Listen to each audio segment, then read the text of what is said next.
Gumzo la siasa za urais mwaka 2027 zinaendelea kushika kasi. You are going to serve the people of Kenya. Fred Matiang'i, Kalonzo Musyoka, Rigathi Gachagua, Martha Karua na wengine wengi wakionekana kujipanga kumwondoa afisini rais wa sasa William Ruto. Lakini je, nani atakuwa bora kumng'oa William Ruto mamlakani?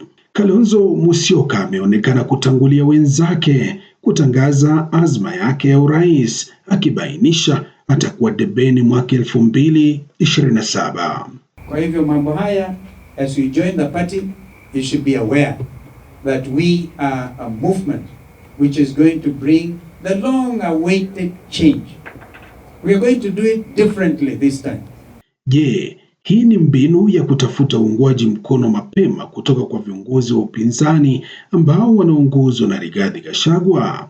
Ama Kalonzo ataanza na mwishowe kumuunga mkono mgombea mwingine? Just allow a situation kwamba wananchi watatupatia the most popular candidate. Ndio tumenyane nao. Having told you that, we are also working on strong coalition.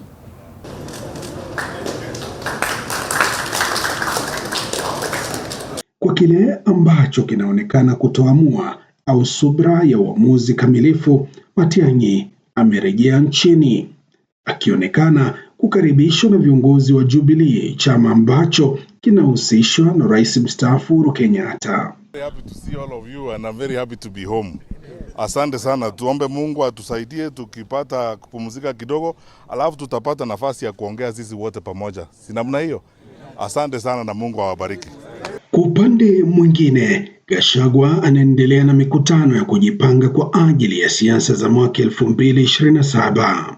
Nyumbani kwake wa Munyoro, kaunti ya Nyeri, ikiwa ndio makao makuu ya kupanga karata ya siasa ya kumshinda Rais William Ruto.